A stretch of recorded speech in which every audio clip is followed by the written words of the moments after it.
Daniel Hayes never wanted to be famous. He was a simple man who studied alien plants and animals. His job was to write notes about strange creatures from other worlds. He was not a diplomat. He was not a soldier. He was just a scientist who liked to stay in the background and do his work quietly. But fate had other plans for him. The year was 2347, and humanity had finally made contact with the Volanthi Empire. The Volanthi were one of the oldest civilizations in the galaxy. They had built starships when humans were still living in caves.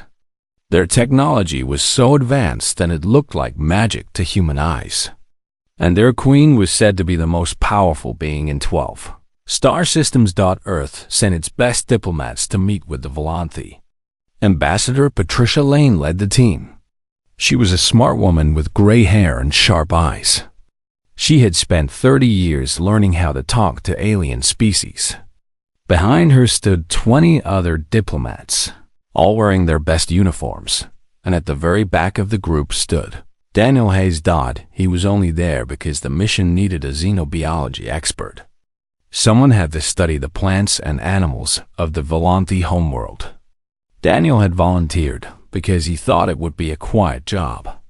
He would collect samples, write reports, and stay far away from any important meetings. He was wrong. The Volanthi shuttle brought them down to the surface of Volanthi Prime. Daniel pressed his face against the window like a child.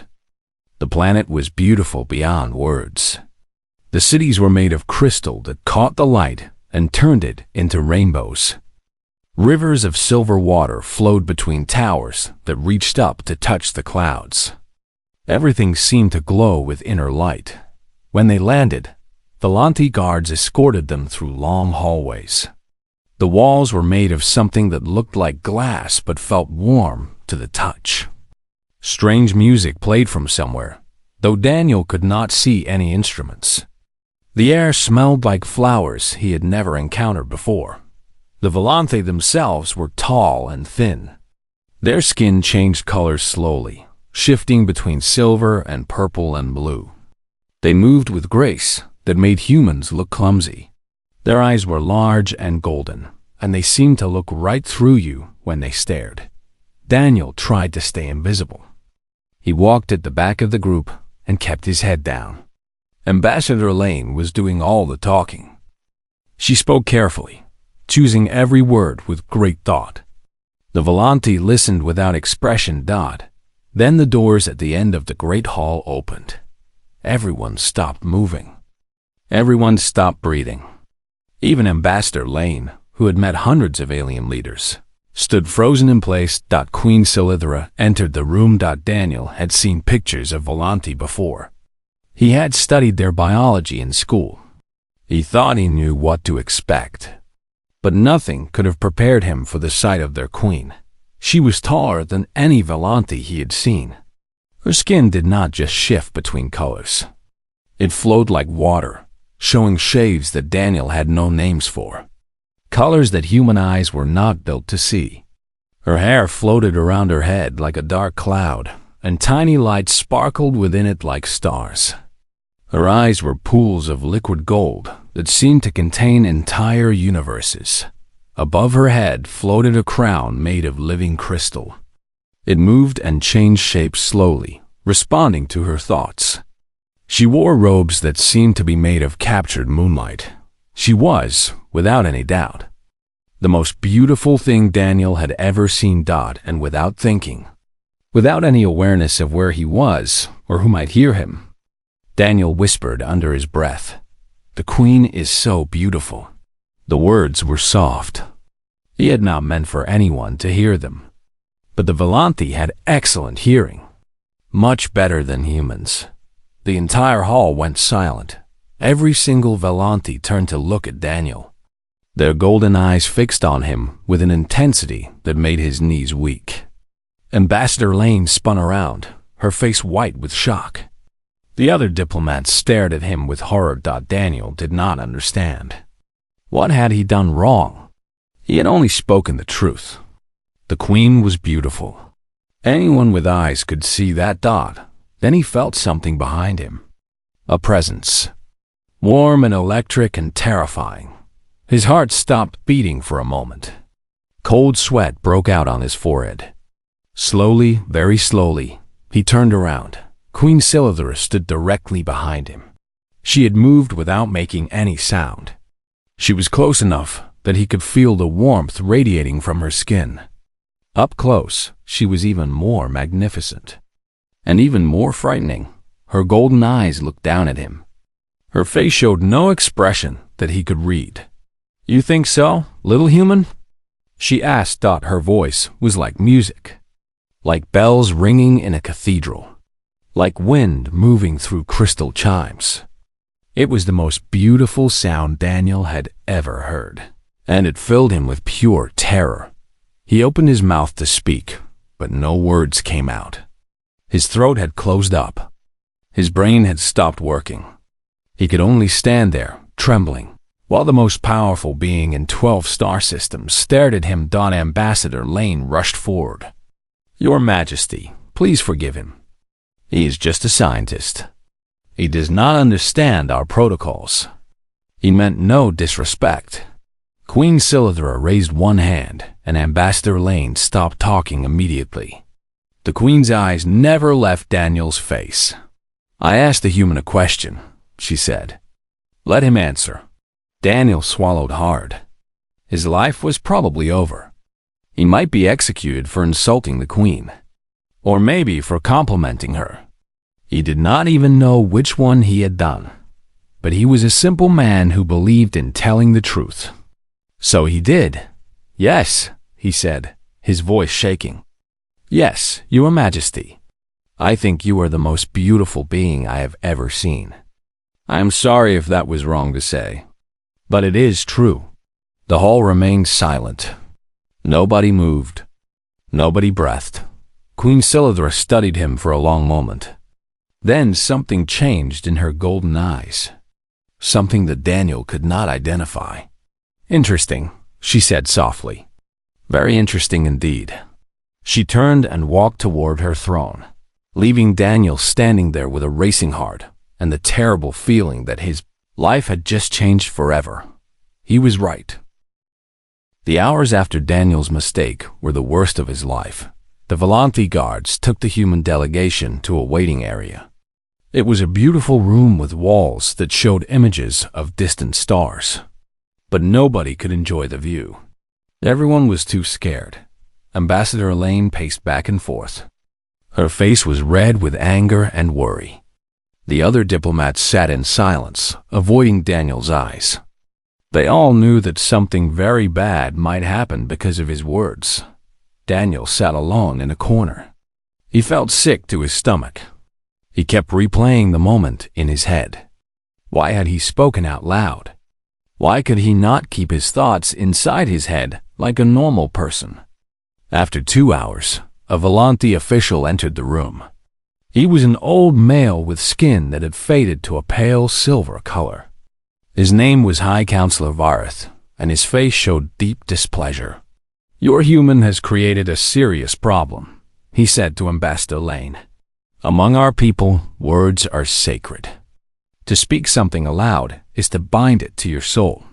For 10,000 years, no outsider has ever addressed our queen directly without permission.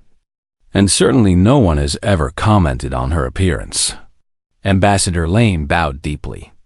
"High Counselor, please understand. Humans are different. We speak our thoughts freely." Lieutenant Hayes meant no disrespect. He was simply expressing admiration. Freely? Vareth looked confused and disgusted at the same time. "You waste the sacred gift of language. You let words fall from your mouths without meaning? Words have meaning to us," the ambassador tried to explain. "But we do not guard them the same way your people do. We believe that hiding our feelings is a form of dishonesty." This made things worse. Vareth's skin turned a dark shade of purple, which Daniel had learned meant anger. "So your species cannot control itself," Vareth said coldly. "Like animals, you simply make noises without thought. This is not an excuse." This is an additional insult." He turned to leave, then stopped at the door. "The Queen's advisors are meeting now," he said. "Many of them believe your human should be executed. I suggest you prepare for the worst." The door closed behind him with a sound like breaking glass. Ambassador Lane sank into a chair. For the first time since Daniel had known her, she looked defeated. "I am so sorry," Daniel said quietly. "I never meant for this to happen." The ambassador looked at him with tired eyes. "I know you did not mean it, Lieutenant. But intent does not matter here. Only actions. Only words." Daniel spent that night without sleep. He lay on a bed that was too soft and stared at a ceiling that showed him the rotation of distant galaxies. He thought about his family back on Earth. His mother, who still called him every Sunday. His sister, who had just had her first baby. Would he ever see them again? The next morning, guards came for him. They did not take him to be executed. Instead, they brought him to the Queen's private chambers. Daniel walked through gardens where flowers floated in the air without any support. He passed pools of water that flowed upward instead of down. Everything was strange and beautiful and frightening. Queen Silver waited for him in a room filled with soft light. She sat on a simple chair, not a throne. Her robes were less formal today, though still more magnificent than anything on Earth. The living crystal crown still floated above her head. "Leave us," she said to the guards. They hesitated. One of them said something in the Volanthi language. "I gave you an order," the Queen said calmly. The guards left. Daniel stood alone with the most powerful being in 12 star systems. His legs felt weak, but he forced himself to stand straight. "You are frightened," Queen Silver observed. "Yes, Your Majesty." "Good. That means you are not stupid." She tilted her head, studying him like a scientist might study a new species. "Tell me, human, why did you speak those words?" Daniel took a deep breath. "I do not know, Your Majesty. I saw you enter the room, and the thought came into my head, and then it came out of my mouth. I did not plan it. I did not think about it. It just happened. This is normal for your species?" "Yes, Your Majesty. Humans often speak without thinking. We express our feelings quickly and freely. It is how we are built." The Queen was silent for a long moment. Her skin shifted through colors that Daniel could not name. "My advisors believe you should die for your words," she said finally. "They say you insulted me by commenting on my physical form without permission. Or perhaps you complimented me in a way that tries to create obligation. Either way, they see death as the proper response." Daniel's heart pounded. "And what do you believe, Your Majesty?" A slight change appeared on her face. It might have been surprise. "No one has asked me that question in a very long time," she said softly. "Everyone assumes they know what I want. Everyone speaks carefully around me, measuring every word, calculating every expression." She stood up and walked closer to him. Daniel had to fight the urge to step backward. "In 10,000 years of life, no one has ever spoken to me with pure honesty," she said. "Everyone wants something from me. Everyone has a hidden purpose. But you, little human, you simply said what you felt. No calculation. No agenda. Just truth." Daniel did not know what to say, so he said nothing. "I find this interesting," the Queen continued. "Your species waste words, yes. But perhaps there is value in that waste. Perhaps there is something pure about speaking without armor, without protection." She returned to her chair and sat down. "I will not have you killed," she said. "Instead, I want you to teach me about your people. I want to understand how a species can survive while being so exposed, so vulnerable. Will you do this?" Relief flooded through Daniel's body. He was going to live. "Yes, Your Majesty," he said. I will tell you everything you want to know." "Then let us begin," said Queen Silithra. "Tell me about human emotions. Tell me why you hide nothing. Tell me why you think exposure is better than protection." Daniel sat down on a cushion that had appeared from nowhere, and he began to talk about what it meant to be human. It was the beginning of something neither of them expected. The days turned into weeks, and Daniel became something he never expected to be. Every morning, guards came to his room and escorted him to the Queen's private gardens. There, surrounded by floating flowers and singing crystals, he would talk with Queen Silithra for hours. She asked endless questions about humanity, and he answered them as honestly as he could. Ambassador Lane was confused but grateful. The diplomatic mission was still happening, and Daniel's strange relationship with the Queen seemed to be helping. The Volanthi negotiators were more open, more willing to discuss trade and alliance.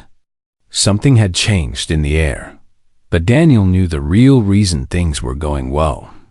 It was because Queen Silithra was fascinated by humanity, and he was her window into the human soul. "Tell me about your wars," she said one afternoon. They sat by a pool of silver water that reflected images of places Daniel had never seen. Daniel sighed. This was not his favorite topic. Humans have fought many wars throughout our history. We have killed each other over land, over resources, over ideas, over religion. We have done terrible things to each other. "This confirms what I have heard," the Queen said. "Your species is violent and destructive." "Yes," Daniel admitted. "But that is not all we are. Then what else are you?" Daniel thought carefully. On the same day that humans are killing each other somewhere, other humans are writing love poems. They are painting beautiful pictures. They are holding their children and singing soft songs. They are helping strangers they will never meet again. We contain both darkness and light.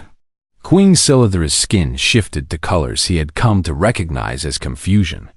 How can one species be both things at once? "I do not know," Daniel said honestly. "We have asked ourselves that question for thousands of years. Maybe we are simply incomplete.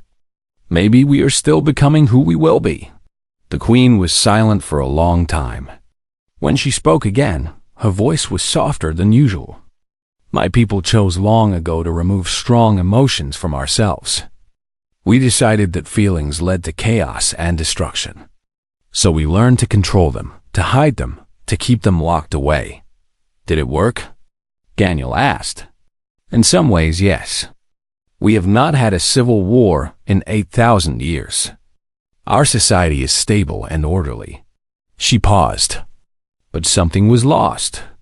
We do not create art anymore. We do not write poetry. We do not feel the heights of joy or the depths of sorrow. We exist, but we do not truly live."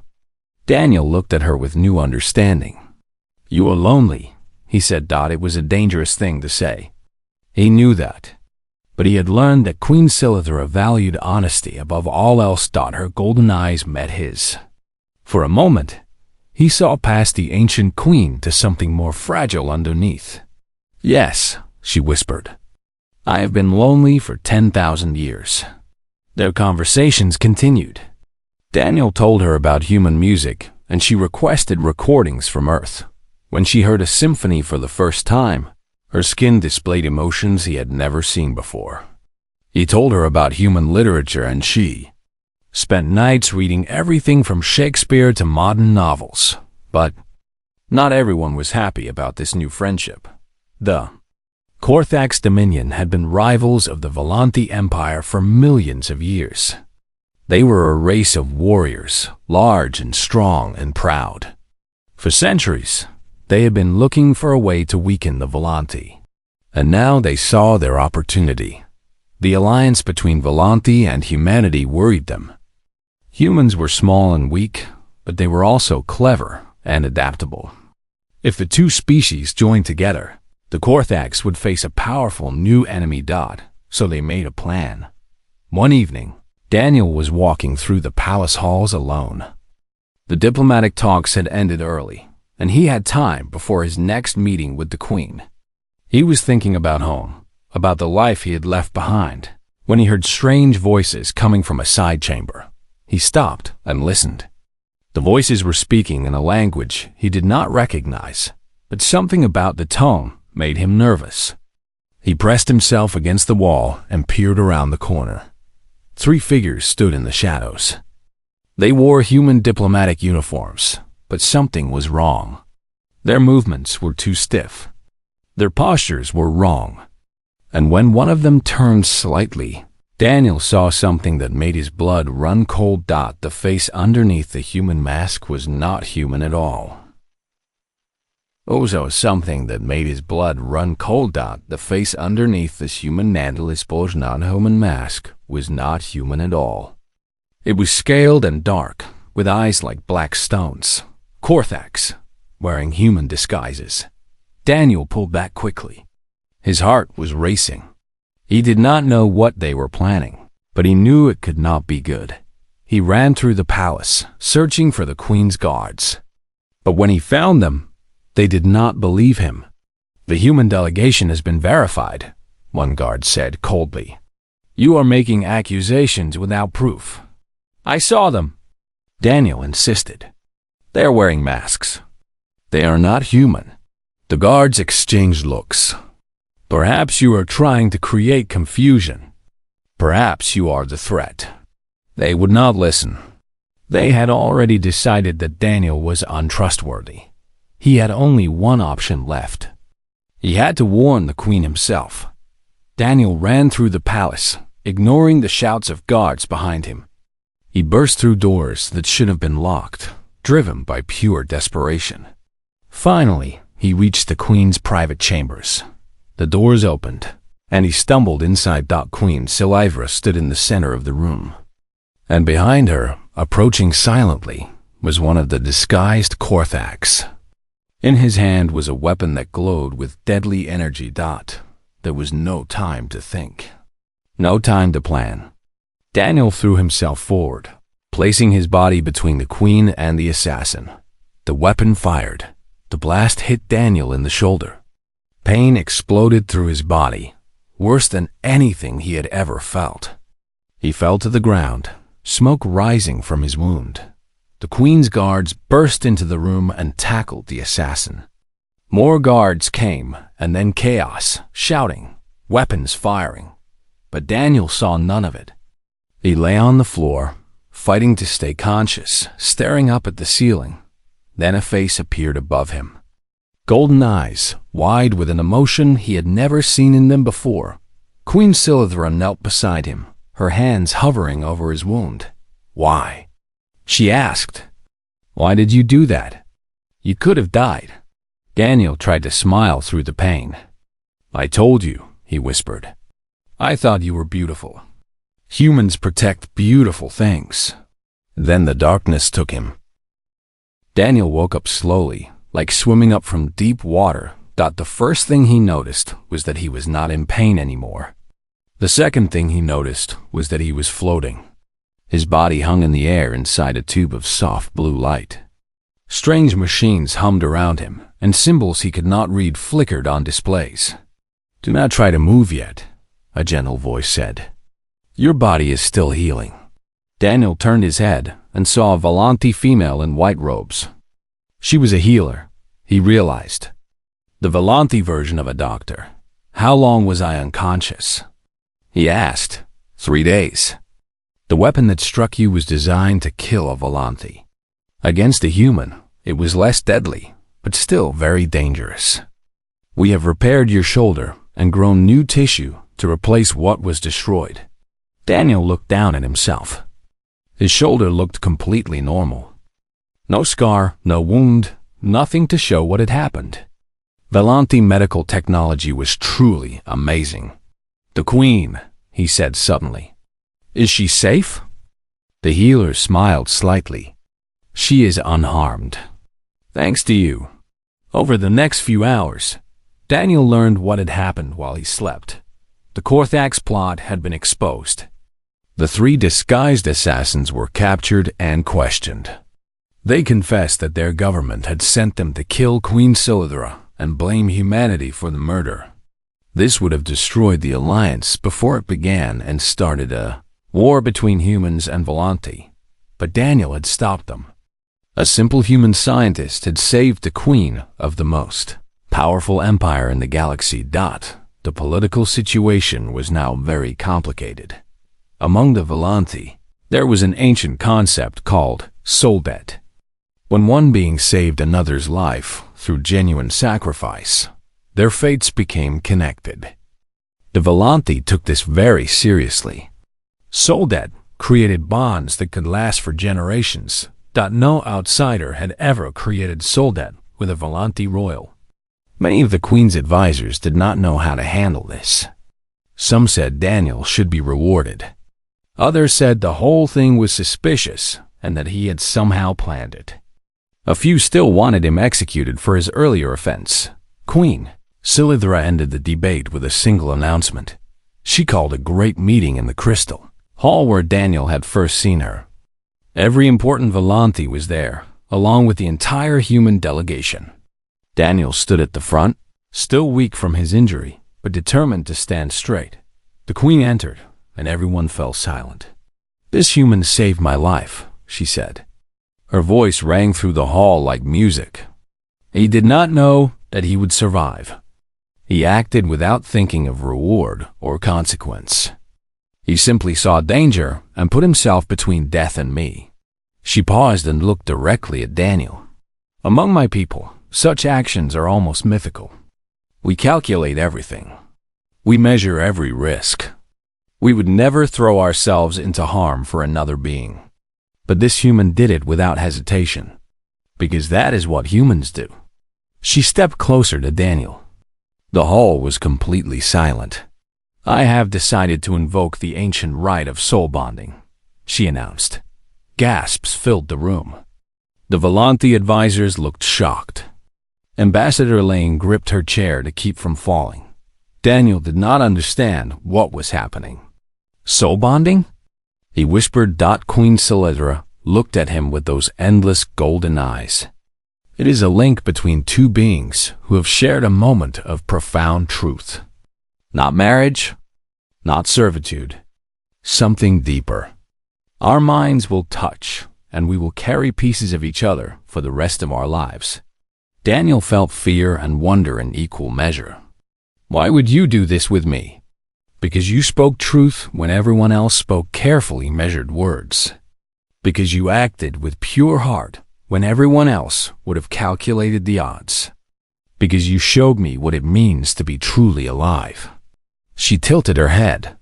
"And because I am tired of being alone." The bonding ceremony was simple. They stood in the center of the hall, facing each other. Queen Silithra placed her hands on Daniel's shoulders, then touched her forehead to his. For a moment, nothing happened. Then Daniel felt something opening in his mind. It was like a door that had always been there, but that he had never noticed. Through that door came a presence, vast and ancient and beautiful. He felt Queen Silithra's mind brush against his own. He sensed 10,000 years of memory, of loneliness, of duty, of power. He felt her curiosity about humanity, her fascination with their strange openness. And underneath it all, he felt a deep sadness that she had hidden from everyone, even herself. She was experiencing his mind too. He knew that. She was feeling his fear and his hope, his love for his family, his wonder at the universe, his simple desire to do good. She was experiencing human emotion in its raw form, unfiltered and unprotected. The connection lasted only a few seconds. Then it was over, and they were separate beings again, but not entirely separate. Daniel could still feel a thread of her consciousness in the back of his mind. It was like a warm light that would never go out. Queen Silithra stepped back. Her eyes were wet with something that might have been tears. Daniel realized he had never seen a Volanthi cry before. "It is done," she said, and her voice shook slightly. "You are now the voice of humanity to the Volanthi Empire. When you speak, I will hear truth. When I speak through you, humanity will hear understanding. The hall remained silent for a long moment. Then Ambassador Lane began to clap. One by one, the other humans joined her. And then, slowly, the Volanthi began to make their own sound of approval. A low humming that filled the crystal hall with music. Daniel stood there, overwhelmed by everything that had happened. A month ago, he had been a simple scientist who studied alien plants. Now he was bonded to an alien queen, carrying her thoughts in his mind, serving as a bridge between two species, all because he had whispered one careless sentence. He felt the queen's presence touch his mind gently. "Not careless," she said without speaking. "Honest, there is a difference." Daniel smiled. Yes, he thought back at her. There is. 10 years passed faster than Daniel expected. He stood on the observation deck of Unity Station, a massive structure that floated in orbit around Earth's moon. Through the wide windows, he could see the blue marble of his home planet and the endless stars beyond it. Behind him, hundreds of diplomats from a dozen different species prepared for the signing ceremony that would change the galaxy forever. Daniel was 43 years old now. His hair had started to turn gray at the temples, and small lines had appeared around his eyes. But he stood taller than he had as a young man. He carried himself with the confidence of someone who had seen impossible things and helped make them happen. Ambassador Patricia Lane walked up to stand beside him. She was now Secretary General of the United Earth Council, the highest position any human could hold. Her gray hair was completely white now, but her eyes were as sharp as ever. "Hard to believe it has been 10 years, she said. Daniel nodded. "Sometimes it feels like yesterday. Sometimes it feels like a different lifetime." The young man who whispered about a beautiful queen, Lane said with a small smile. "Look at what he became." Daniel looked out at the stars. In the distance, he could see the lights of Volanthi ships arriving for the ceremony. Other ships were coming too, carrying representatives from 11 other species. All of them were here because of what had started on that day in the Crystal Hall. After the soul bonding, everything had changed. Daniel had become the voice of humanity, as Queen Silira had declared. He traveled between Earth and Volanthi Prime, carrying messages and building understanding. The bond in his mind allowed him to sense the Queen's thoughts across the vast distances of space. When she wanted to understand something about humanity, she would reach through their connection. And Daniel would explain. More importantly, he helped other species understand humans too.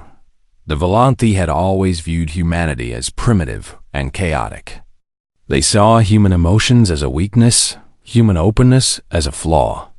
But Daniel showed them something different. He showed them that human vulnerability was a kind of strength, that when humans faced disaster, they did not calculate their chances of survival. They rushed in to help each other, often dying to save strangers. When humans created art, they poured their raw emotions into it, creating works that moved even ancient Volanthi hearts. When humans loved, they loved completely, holding nothing back. This was something the elder races had lost.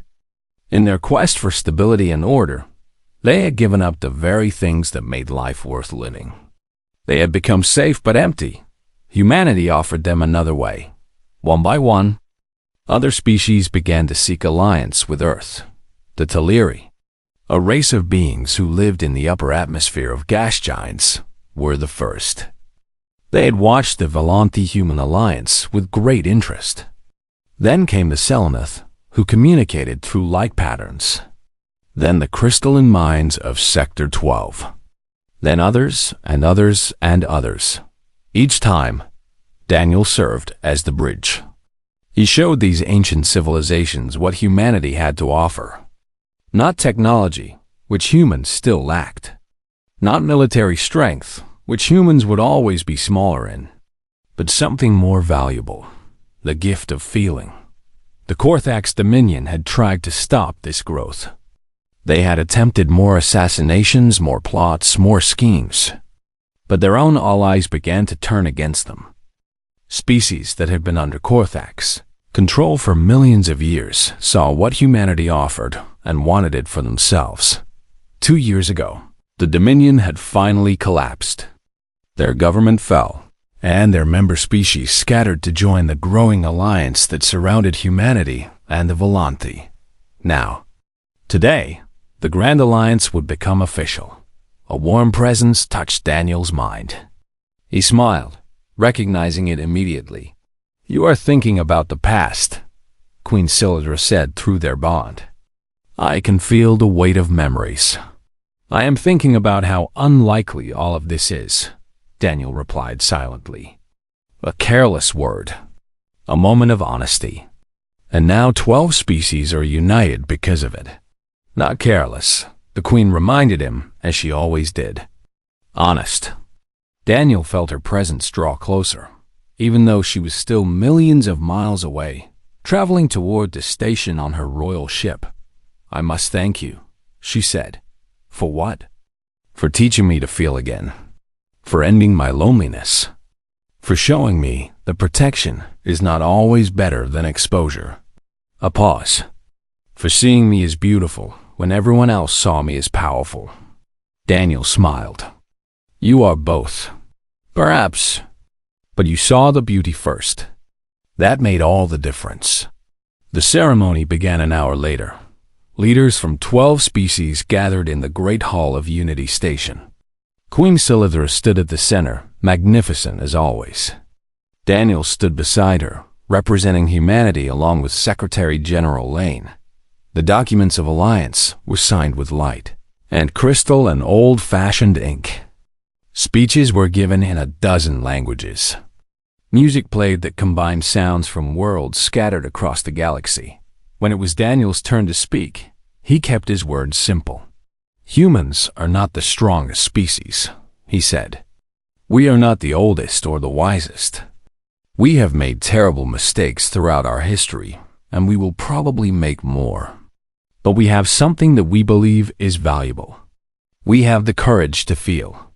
We have the strength to be vulnerable. We have the wisdom to know that hiding our hearts does not protect them. It only makes them smaller." He looked around the room at the faces of a dozen species. "We offer you this gift. Take it or leave it.